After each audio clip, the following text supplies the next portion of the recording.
Welcome to a new but short episode of Ausfahrt.tv. We had our hands today on the facelift of the Nissan Juke, which is a very successful car here in Europe.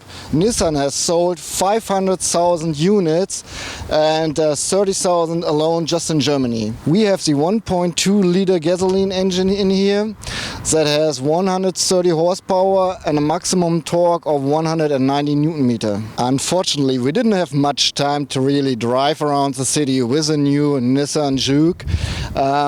So I cannot tell you too much about the driving experience, but what I can tell you is what really changed. If you look at the car, you might wonder, did anything change? It is a very mild facelift, but Nissan presented something that they call the Nissan Design Center.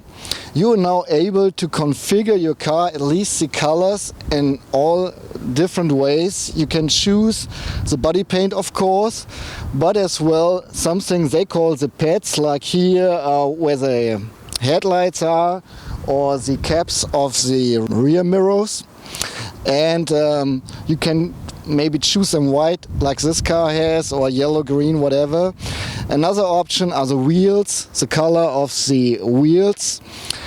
And Nissan now introduced with a new Juke the Nissan Safety Shield, which has, for instance, the 360-degree camera on board, as well as a blind spot warner and a lane assist. A good example of perfect marketing. Nissan introduces a new Juke with 40% more space in the trunk. Well, everyone who knows the Juke knows that the trunk was very small in the first place. What they did, they took out the spare tire, and this is now trunk as well. So we have 354 liters of space in the trunk. But as you can see, our luggage didn't fit in here, so we had to flip at least one part of the rear seats, and if you flip both parts you have almost 1,200 liters of space. I told you the exterior didn't change too much, same with the interior, it still looks like the Juke before. Just like the outside, we have the option for the Nissan Design Center parts in here as well.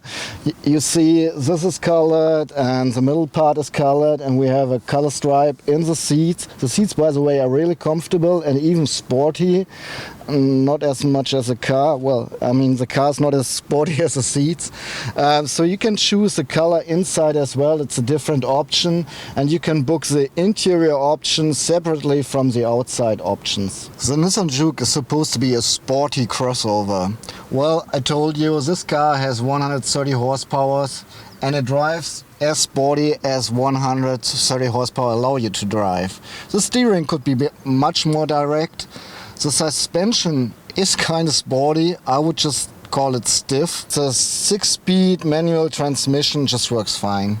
No problems with that. Overall, I'm saying the Nissan Juke is a nice car for the city, nice suburban car. If you want to have fun on curvy country roads, you might want to order the Nismo version that has much more horsepower and is much more fun to drive. Well, talking about driving sporty, the top speed of the Nissan Juke 1.2 liters is not even 180 kilometers per hour, and if you want to accelerate from 0 to 100 kilometers per hour, it almost takes 11 seconds. So we all agree, I guess, that it's a fun car but not a sports car. So that's it for now. I hope you liked the little review. Please like it if you liked it. Put your questions in the comments, subscribe to us, share the video, whatever you want. We see you next time. And by the way, we have another German video of this car, so you might want to check this out. Bye bye. Well, unfortunately we didn't have much time to experience and drive the new Nissan Juke. Lass den drin. Okay. Unfortunately, we didn't have much time to really drive the new Nissan Juke. But I can tell you at least, the steering wheel steers. Nein, scheiße, ey. Unfortunately, we didn't have much time to really drive the new Nissan Juke. Mann, es ist auch... Well...